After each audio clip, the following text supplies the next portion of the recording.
प्रशासनिक बेईमानी करने के लिए इनको कोई किसी किस्म की, जैसे मैंने कहा, कोई नैतिकता का बोध नहीं है, न कोई आग्रह है।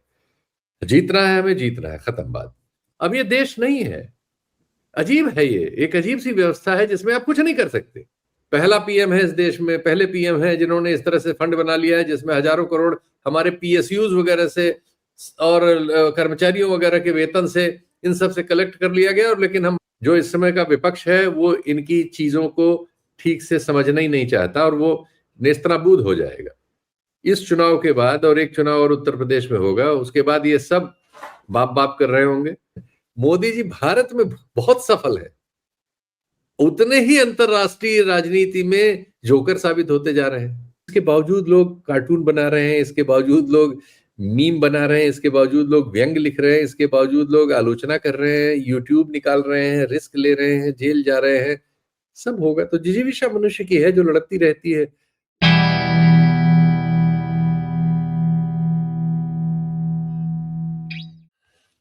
नमस्कार, मैं हूं राजेंद्र तिवारी और आप देख रहे हैं अनब्रेकिंग। अनब्रेकिंग के इस वीडियो में आपका स्वागत है। इस वीडियो में बात करेंगे विधानसभा चुनाव की। 5 राज्यों में जो विधानसभा चुनाव होने वाले हैं वो उसमें क्या चल रहा है। दरअसल पिछले 1-1.25 महीने से ईरान युद्ध की वजह से विधानसभा चुनाव पर चर्चा काफी कम हुई है, लेकिन वो चुनाव हमारे देश की राजनीति और हमारे देश की दिशा के लिए बहुत महत्वपूर्ण है।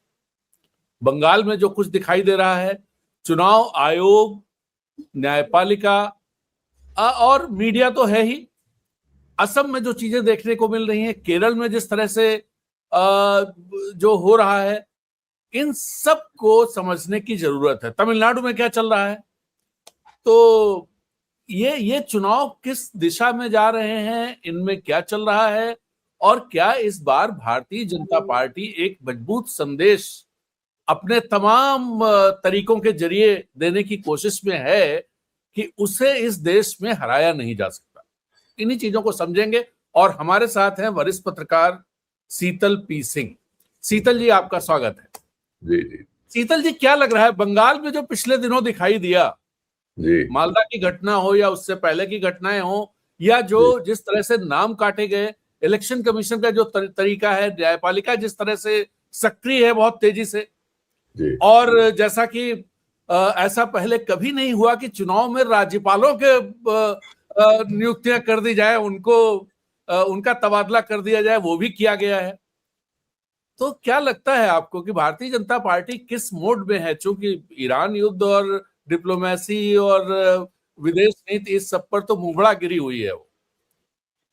क्या इस सब का कोई असर पड़ेगा भी, या भारतीय जनता पार्टी इन सब चीजों को साथ लेगी यहाँ पर? देखिए, भारतीय जनता पार्टी जो इस समय वाली है, जिसे हम मोदी शाह जी की भारतीय जनता पार्टी कहें, ये न अटल जी की वाली है, न आडवाणी जी वाली है, ये एकदम एक अलग पार्टी है। ये ठीक है, इसमें बहुत सारी विचार के स्तर पर बहुत सारी चीजें इन्होंने पहले से ली हैं, लेकिन आचार के स्तर पर बहुत सारी चीजें इन्होंने नई इनकी हैं जो ये लेके आए और इन्होंने उसको प्रतिपादित किया है।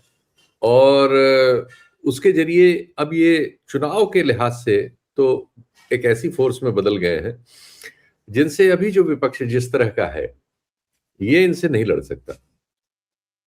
नतीजे क्या होंगे इन 4-5 राज्यों के, मैं उस पर नहीं जाता। मैं एक जनरल इनकी तैयारियों के बारे में, इनकी सांगठनिक क्षमता के बारे में, इनकी अन्य क्षमताओं के बारे में, इनके द्वारा किए जा रहे योजनाबद्ध ढंग से चुनाव जीतने के प्रयासों के बारे में बात करूंगा।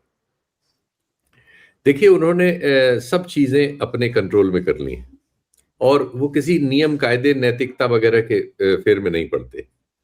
वो बहुत क्लीन है। अपनी जो उनकी समझ सोच है, जैसे उन्होंने एक पोस्टर जारी किया है कल वेस्ट बंगाल की बीजेपी ने अपने ऑफिशियल अकाउंट से। उस पोस्टर में सीधे है हिंदू धर्म के प्रतीक दिखाए जा रहे हैं, हिंदू लोग पूजा कर रहे हैं और ये है। उसके बाद एक भीड़ आ रही जो साफ साफ नजर आ रहा है कि अल्पसंख्यक मुसलमानों की है, और वो भीड़ जो है दंगा कर रही है। और उसके बाद ऐसी चीजें दिखाई जा रही हैं जो दंगे में जिस तरह के नुकसान होते हैं, जलने वलने। जबकि हालत यह है कि मुर्शिदाबाद में दंगा रामनवमी पर उन ग्रुप्स ने किया जो इनसे संबंधित है। और रामनवमी पे पिछले 3-4 सालों से लगातार दंगे हो रहे हैं और सब में ये लोग मुब्तला है। और रामनवमी इस तरह से कभी बंगाल में मनाई नहीं जाती थी, इधर शुरू हो गई है। तो एक सांस्कृतिक कार्यक्रम ले गए, उसके जरिए एक राजनीतिक कार्यक्रम सफल कर रहे हैं। चुनाव आयोग उन्होंने अपने तरह का कानून बना लिया, सुप्रीम कोर्ट का आदेश पड़ा हुआ है, मिट्टी में है, दूसरा उसको चैलेंज है, वो भी मिट्टी में है। उन्होंने अपना कानून बना लिया, अपने मन का आदमी नियुक्त कर लिया। अपने मन के आदमी को नियुक्त करके उससे अपने मन के काम अब उसे लगा दिया है। जो इनकी टीम होती जिस तरह से वो कर रहा है, वो किसी की नहीं सुन रहा है, न किसी को जवाबदेह है। कोर्ट्स वोट्स का हालत यह है कि उन्होंने लगभग अपने आप को ऐसा बना लिया कि जिन जो हैं भी और नहीं भी है, वो हैं इसलिए लोग उनके पास जाते हैं और लौट के आते हैं, तो उनके होने का कोई मतलब नहीं होता। तो ये जो परिस्थितियां हैं, सारे देश में जो भी धन जहां से आ सकता है, उद्योगपति हो, सरकारी उद्यम हो, अन्य जो भी स्रोत हो, वो सारे स्रोतों पर इन्होंने कब्जा कर लिया है। विपक्षी दलों को कोई धन अगर देता है तो उसका जीना मुश्किल कर देते हैं, तमाम एजेंसियां उनकी जान ले लेती हैं। मीडिया वगैरह को पूरी तरह से एक आखेटक में बदल दिया है। अब वो मीडिया की जगह शिकारी है, और वो इनकी ओर से विपक्ष का और पब्लिक का कोई ग्रीवांस लेके आया है, कोई आंदोलनकारी है, कोई कुछ है, उसका शिकार किया करता है। वो उसको गलत ठहराने के लिए पूरे अभियान चलाता है, उसको खारिज करता है, उसको हराता है। जो इस तरह के सर्वेक्षण वगैरह होते हैं चुनाव के, उनमें भी बहुत सारा पेनिट्रेशन है इनका, और वो टेम्पो बनाते हैं चुनाव के दौरान इनका। और इसके बाद फिर प्रशासनिक बेईमानी करने के लिए इनको कोई किसी किस्म की, जैसे मैंने कहा, कोई नैतिकता का बोध नहीं है, न कोई आग्रह है। जीतना है हमें, जीतना है, खत्म बात। और बुलडोज कर लेते हैं चीजों को।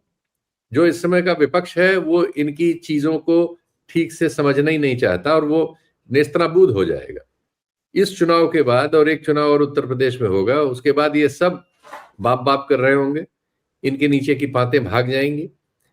और ये वैसे तो इस समय ही मैं पा रहा हूं कि चाहे अभी बिहार में गया था, अन्य जगहों पर जो इन पार्टियों में लोग थे, जो कार्यकर्ता हैं, प्रवक्ता हैं, अन्य हैं, एकदम निराश है।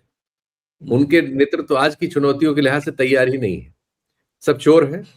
सबने, चूंकि पिछले दौर में जब इस देश में उदारीकरण आया, उसके बाद की राजनीति में पैसा खूब आया, देश में पैसा खूब आया, राजनीति में भी खूब आया। तो सभी किस्म के नेताओं ने हर किस्म के हर रंग के, हर झंडे के, सब ने चोरी की आदतें डाल ली हैं। अब तो डाका पड़ रहा है। जो एमएलए फंड होता है उसमें 45% तक एमएलए लेते हैं। जो सांसद फंड है उसमें 40% तक वो लोग लेते हैं। जो जिला परिषद वगैरह में फंड होता है 40%, 45%, 35%, खुलेआम। कोई अब शर्म लाशर्म नहीं है। सड़कें वगैरह जो 4 लाख करोड़ का इस देश पे कर्जा हो गया है इंफ्रास्ट्रक्चर का, उनकी गुणवत्ता इतनी खराब है कि उसमें कितना भ्रष्टाचार हुआ है पता नहीं। देश के ट्रांसपोर्ट मिनिस्टर ने अपने बेटों के नाम एथेनॉल, पहले बेटों से एथेनॉल कंपनियां खुलवाई और फिर एथेनॉल को कंपलसरी कर दिया। कोई कुछ नहीं कह सकता। प्रधानमंत्री से कैंपेन करवा दिया, प्रधानमंत्री से कैंपेन करवा दिया। हाँ, पीएम केयर फंड बना हुआ है जिसकी कोई इंक्वायरी नहीं हो सकती। पहला पीएम है इस देश में, पहले पीएम है जिन्होंने इस तरह से फंड बना लिया है जिसमें हजारों करोड़ हमारे पीएसयूज वगैरह से और कर्मचारियों वगैरह के वेतन से, इन सब से कलेक्ट कर लिया गया। और लेकिन हम न आरटीआई में जवाब देंगे, न किसी कोर्ट में देंगे, न कहीं कुछ देंगे। कोर्ट्स अजीब फैसले करती हैं, कहती हैं कि साहब ये बात तो गलत हुई, लेकिन इसके आगे हम नहीं जाएंगे। उन्होंने इलेक्टोरल बॉन्ड गलत बनाया, ये गैर कानूनी है, लेकिन इसकी कोई जांच नहीं करेंगे। रफाल है होगा, लेकिन हम नहीं करेंगे। पेगासुस है, होगा, है, नहीं है, हम नहीं करेंगे, हमें पता नहीं है। तो इस देश में अब क्या होना है? ये चुनाव ना मौकरी है। 1-2 सीजन चलेंगे। इस सीजन ये मौकरी हम लोग देख लेते हैं, एक उत्तर प्रदेश वाला देखेंगे। इसके बाद इस देश के विपक्ष को समझ में आएगा, नतीजे जो भी हो। जिस तरह से जो कुछ बंगाल में हो रहा है, खुलेआम पूरा प्रशासन उन्होंने बदल लिया।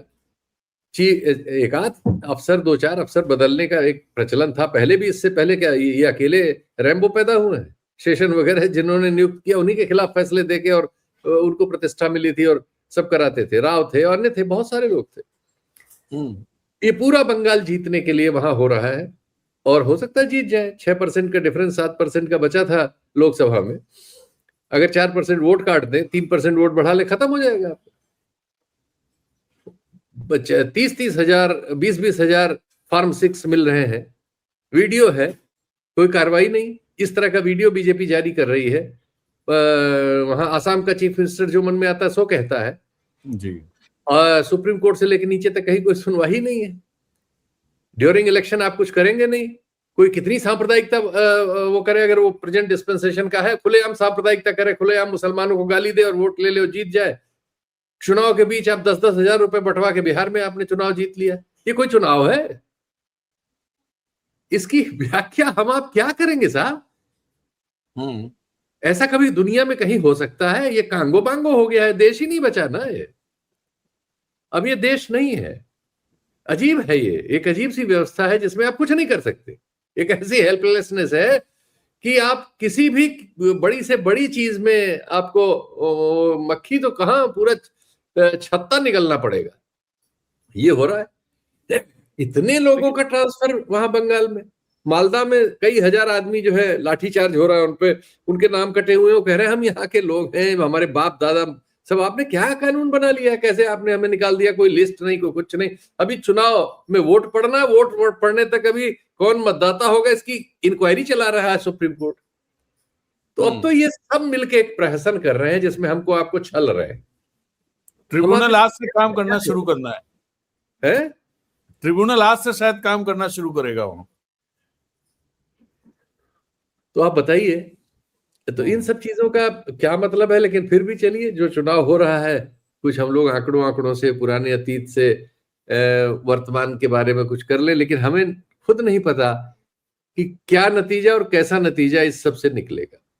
एक हाइपोथेटिकल क्वेश्चन शीतल जी, इन सब चीजों के बावजूद अगर बंगाल में ममता बनर्जी चुनाव जीतने में कामयाब हो जाती है, इसका क्या मैसेज जाएगा? क्या इसका कोई मैसेज विपक्षी दलों के लिए होगा? नहीं जाएगा। क्या बात आप कर रहे हैं? 30% मुसलमान है। ममता बनर्जी कोई क्रांतिकारी और जादूगर नहीं है। मुसलमान की पीठ पर खड़े होकर इस देश में सेकुलरिज्म और लोकतंत्र खड़ा हो रहा है। इसका कोई मतलब है? उसके बाद मैं बता रहा हूं, आसाम, त्रिपुरा सब जगह तो गई थी, गोवा भी लड़ने गई थी। क्या वोट मिला था उनको? एक इस सवाल का क्या मतलब है? वहां 30% मुसलमान की पीठ पे वो क्रांतिकारी बनी हुई है। नहीं, मेरा सवाल इस संदर्भ में है शीतल जी कि जैसे एसआईआर के जरिए उन्होंने आइडेंटिफाई करके वोट काटे, ऐसा आरोप है। नहीं, आरोप नहीं, काटे उन्होंने। आप कर लीजिए, क्या कर लेंगे? काटे।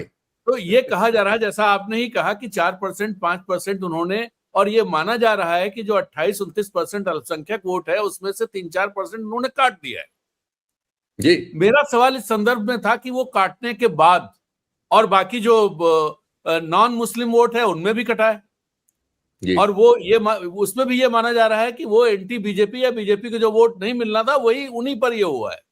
उसके बावजूद अगर भारतीय जनता पार्टी, मान लीजिए ऐसे कहने की जगह कि ममता बनर्जी चुनाव जीतेंगी, भारतीय जनता पार्टी चुनाव नहीं जीत पाएगी, और तो भी जो सरकार बनेगी वो सरकार केजरीवाल की सरकार की तरह उसके हाथ पैर टांग सिर सब काट दिया जाएगा।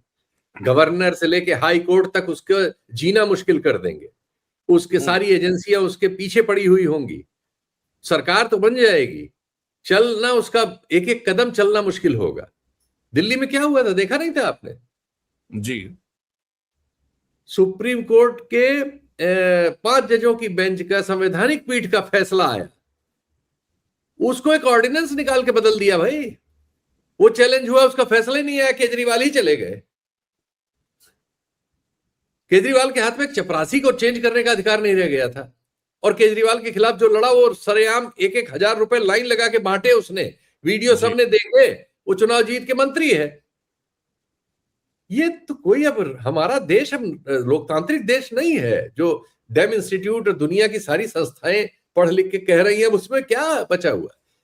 अभी वहां उत्तर प्रदेश में चुनाव हुए, बाई इलेक्शन वगैरह, मुसलमान जहां 60-65% है, वहां जो है फोर्स लगा के आपने मुसलमानों को डंडा मार के वोट ही नहीं देने दिया। 30% वोट कराया, अपना जीत लिया। ये सब कोई चुनाव है? हम बहुत ही खराब स्थिति में पहुंच गए। बंगाल में चलिए ये हो रहा, तमिलनाडु में ऐसा क्यों नहीं कर पा रही है भारतीय जनता पार्टी? तमिलनाडु में बिना कुछ किए चीजें उनके फेवर में हो गई हैं।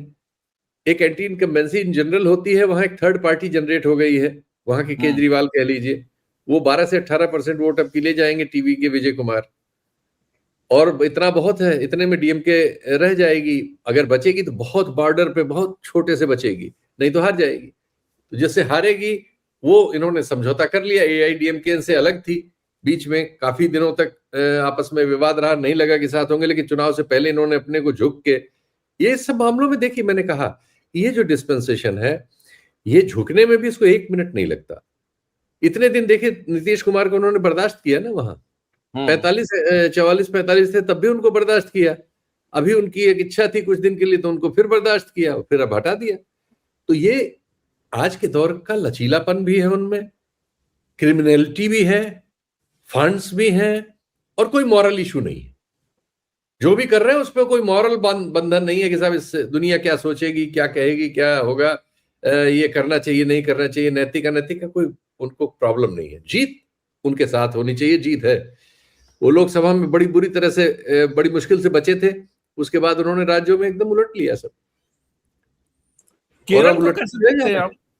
केरल को कैसे देखते हैं? केरल में हम कांग्रेस के लिए कठिनाई देख रहे हैं, जिसको जीतना चाहिए था। लोकसभा में इतनी जबरदस्त उसकी बम्पर जीत हुई, विधानसभा में उसको कठिनाई हो रही है, तो कमाल है। यही विपक्ष के दलों में समस्या है, हालांकि वहां बिटवीन एलडीएफ और यूडीएफ ही है, लेकिन भाई कांग्रेस कैसे अपनी पार्टी चला रही है, जहां आप लोकसभा में लैंडस्लाइड आपकी विजय होती है, विधानसभा में आपको सिर में दर्द हो रहा है, और एक चांस है कि कहीं हो सकता है कि आप वहां बॉर्डर पर रुक जाए। पंजाब आपका जीता हुआ स्टेट है, आप वहां की प्रॉब्लम्स ही नहीं सॉल्व कर पा रहे हैं। हरियाणा आपका हाथ में था, आप चुनाव ढंग से नहीं लड़े, हुडा साहब ने लेके अपने, हुडा और वो शैलजा की लड़ाई में आपने हार दिया स्टेट।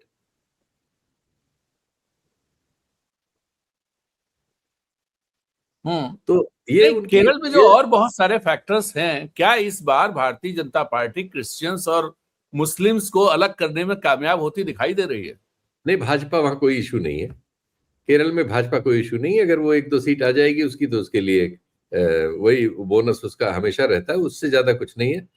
माइनॉरिटी वहां जहां रहती है वैसे ही है, थोड़ा बहुत हिस्सा छोटा मोटा, तो चूंकि राष्ट्रीय पार्टी है, इतनी बड़ी पार्टी है, इतने साधन हैं, इतना प्रचार है, इतना प्रधानमंत्री मेहनत कर रहे हैं, गृह मंत्री जा रहे हैं, एक बहुत बड़े उद्योगपति को उन्होंने पार्टी का अध्यक्ष बना रखा है, राजीव चंद्रशेखर को, वो मीडिया बैरन भी है, तो वो सब चीजें मिलजुल के 2-3 एमएलए जीत जाए, 5 एमएलए जीत जाए, उससे ज्यादा कुछ नहीं। जैसे जैसे ये कहा जा रहा है कि भारतीय जनता पार्टी की कोशिश है केरल में किसी तरह से या एक तो यह है कि एलडीएफ ही जीते, कांग्रेस न जीत पाए, और दूसरी कोशिश ये कि अगर लटक जाए वहां पर विधानसभा तो बहुत अच्छा हो। क्या आपको लगता है कि ये कोई तर्क नहीं है? देखिए, एलडीएफ हो या यूडीएफ हो, बीजेपी के लिए दोनों लक्षित है। वो राष्ट्रीय स्तर पर कांग्रेस को नहीं चाहती, ये बात समझ में आती है, लेकिन उसका वैचारिक संघर्ष वामपंथ के साथ है। अभी देखिए, गृह मंत्री ने जो नक्सलवाद पे भाषण दिया है, पूरा वामपंथ के विरुद्ध है पूरा। हालांकि बहुत सतही स्तर पर उनका जो भी भाषण था उसमें कोई डेप्थ नहीं थी, कोई पॉलिटिकल साइंस का बच्चा उसको पढ़ेगा तो उसमें कुछ उसके ज्ञान के लिए कुछ नहीं है, लेकिन था वो विचारधारात्मक तौर पर उनको जो भी चैलेंज है वो लेफ्ट से है। कांग्रेस भी आज जो कांग्रेस है वो सामाजिक न्याय की ओर झुकी हुई है, लेफ्ट टू सेंटर हो चुकी है, राहुल गांधी वाली जो कांग्रेस है। नहीं, तो राहुल गांधी कहा जाए, मुझे लगता है Rahul Gandhi left to centre, Rahul Gandhi वो सब चीजें हैं, लेकिन कांग्रेस जो नीचे की है वो पहले जैसे ही है। वो तो वही है, अलाइन नहीं है राहुल गांधी से। नहीं अलाइन है, नीचे ऊपर सब जगह। अभी पुरानी जो कांग्रेस है वो आज के वक्त की कांग्रेस ही नहीं बची है, उसका वक्त जा चुका है, ये उसको मानने को तैयार नहीं है कि जो वो थी वो चीज अब उसका कोई मतलब ही नहीं है। तो आज की रियलिटीज से उसका दो चार नहीं है, और राहुल गांधी को वो समझना नहीं चाहती, क्योंकि वो दूसरा रास्ता है, कठिनाई का रास्ता है, और वो उसके आग्रहों से विरुद्ध है।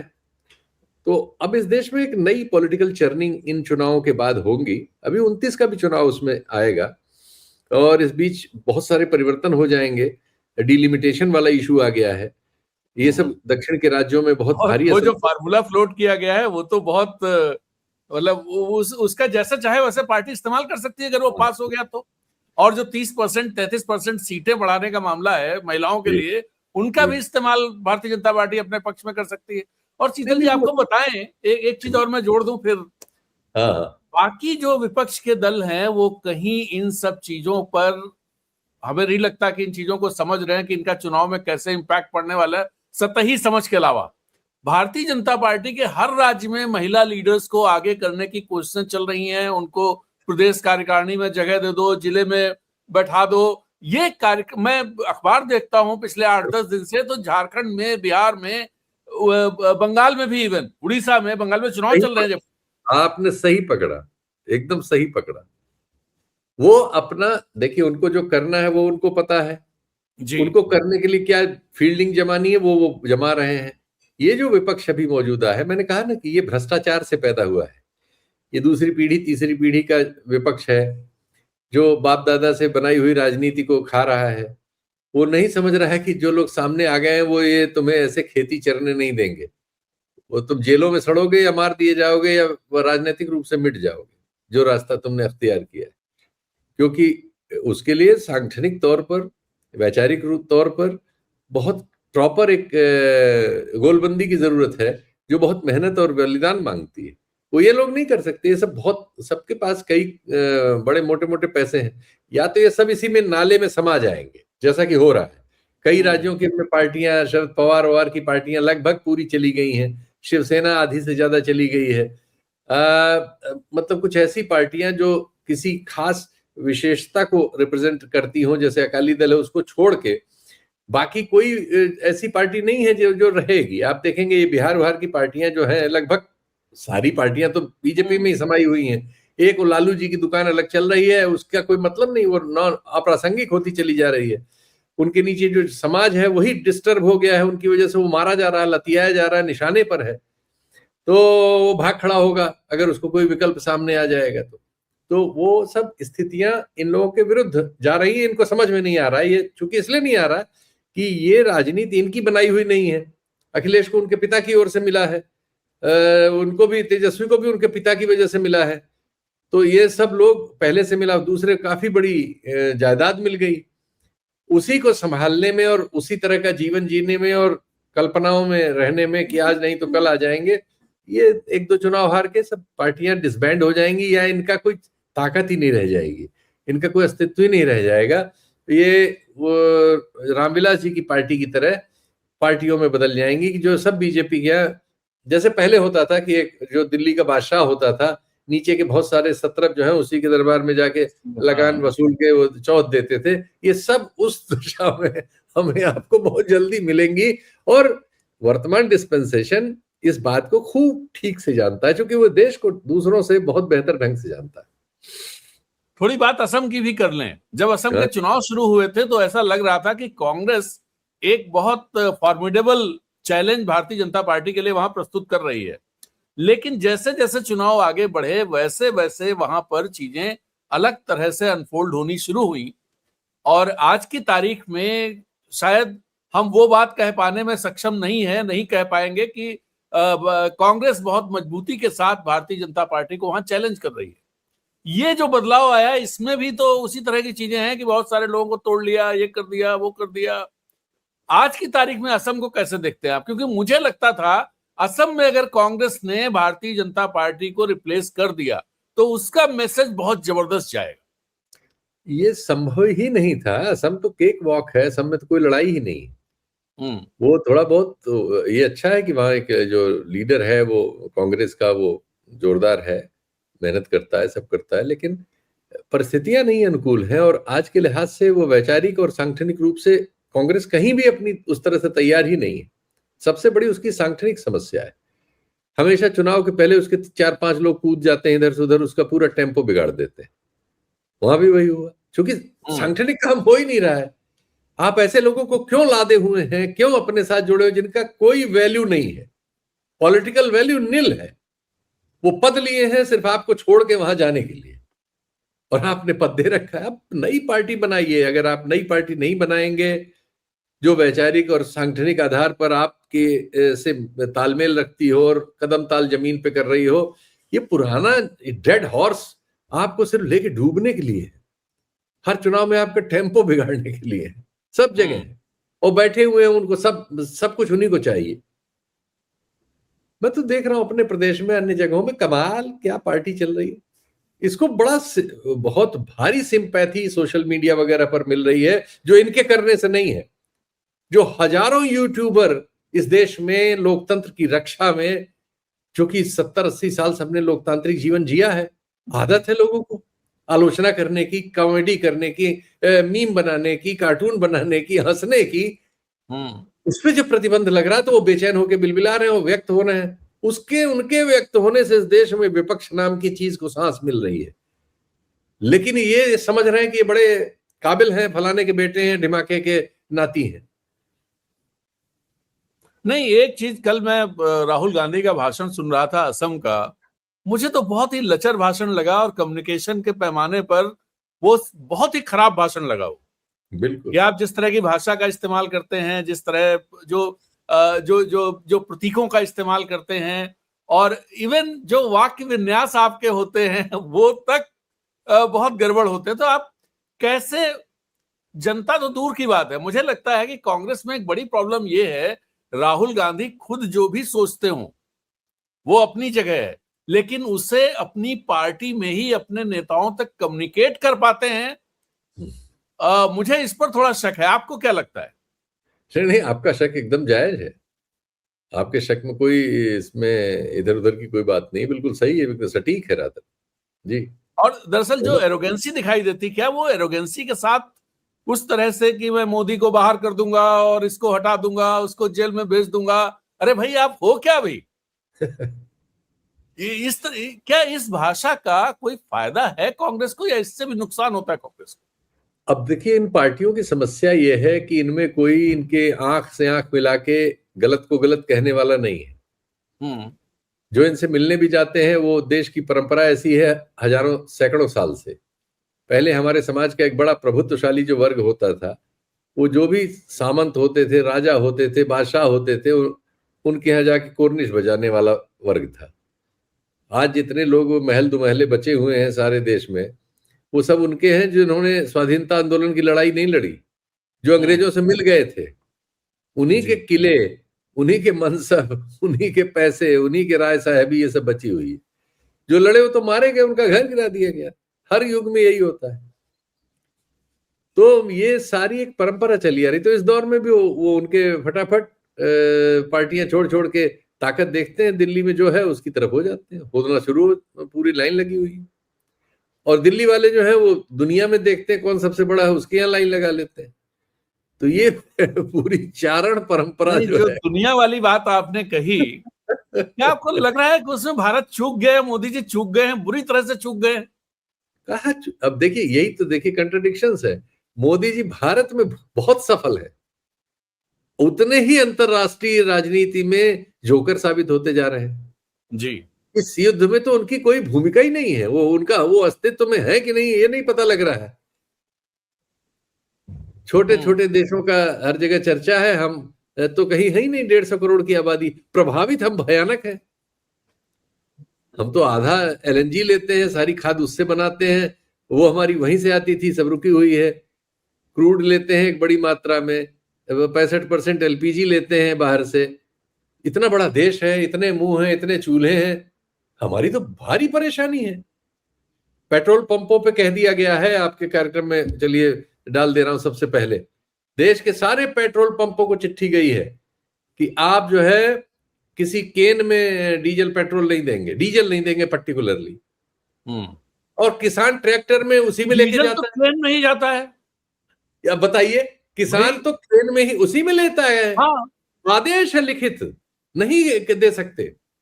क्यों नहीं दे सकते? ऐसा नहीं हो सकता ना कि रोज रोज ट्रैक्टर को पेट्रोल पंप पे लाया जाए, ट्रैक्टर को पेट्रोल, हाँ, डीजल पंप को, पंपिंग सेट को तो नहीं ले जाएंगे ना वहां। ट्रैक्टर बहुत छोटा एवरेज देता है, हाँ, ट्रैक्टर को घर गांव से अगर वो वहां तक लाएगा तो उसका 1 लीटर डीजल आने में, 1 लीटर डीजल जाने में, जाने में लगेगा। हाँ, उसकी इकोनॉमी बहुत छोटी है। वो 500 रुपए हाँ, 700 रुपए में 1 घंटे वो खेत जोतता है। तो अगर उसको 300 रुपए जो है उसका लग जाएगा तेल भराने आने में, या 400 रुपए, उसकी इकोनॉमी बदल जाएगी। तो ये सब हो रहा है। कठिनाई है, उसको स्वीकार करके लोगों को उसके लिए तैयार करने की जगह ये ड्रामेबाजी हो रही, नहीं कुछ नहीं, हमारे सब ठीक, सब बढ़िया, और हर जगह परेशानी। और 150 रुपए ब्रेंट पहुंच गया भाई, कल रात 140 से 150 के बीच ब्रेंट पहुंच गया जी। तो वो तो निश्चित है कि भाई आइए बात करिए सबसे कि ये दाम है, इतना है, बढ़ना ही होगा, कोई तरीका नहीं है। और सबसे खास बात यह है कि भारत ऐसी जगह पर था इस लड़ाई से पहले, अगर उसको छोड़ दें, इजराइल जाने वाली घटना छोड़ दें, तो पहली बात तो ये हार्मुज से सबसे ज्यादा प्रभावित सबसे पहले भारत ही हुआ। दूसरी बात ये कि भारत इस समय जिस फॉर्मेशन की चेयर है भारत के पास, वो बहुत इंपॉर्टेंट है। तो जो आज ब्रिटेन कर रहा है कि 60 देशों के विदेश मंत्रियों को बैठा के बात कर रहा है कैसे हार्मुज खोले, ये तो डे 1 में या पहले ही हफ्ते में भारत कर सकता था। तो ये भारत कैसे करते हैं? ब्रिक्स की बैठक बुला सकता था। अरे आप उसके लिए ऐसे नेताओं से थोड़ी होता है जिनकी जो डिग्री छुपाएं, जो निजी रिश्ता छुपाएं, जो झूठ बोले 24 घंटे। तो आप बाहर नहीं चल सकते ना। देश में तो देशवासी गरीब हैं, अनपढ़ हैं, अधपढ़ हैं, कुपढ़ हैं। धार्मिक आधार पर आपने बांटने में सफलता प्राप्त कर ली है। आपके पास एक पैसे वालों का गैंग है, लोकल पैसे वालों का, जो विदेशी माल की यहाँ दलाली करते हैं। उस पैसे से आप बाकी लोगों को खरीद लेते हैं। आपने ऐसा मीडिया बना दिया है जिसने अपने आप को अल्सेशियन में बदल लिया है, इसलिए आप ये सब यहाँ कर सकते हैं। जिनको इसकी जरूरत नहीं उनसे, फ्रांस से आप कैसे कर लेंगे? फ्रांस के राष्ट्रपति ने कैसा झाड़ा ट्रंप को, आज देखिए उसको। क्या मैक्रोन ने मारा है? ये होता है राजनय। स्पेन मार रहा है, वो मार रहा है, लिथुआनिया मार रहा है, जर्मनी मार रहा है, छोटा देश। यस, सारा यूरोप खड़ा हो, सारी दुनिया खड़ी हो रही है।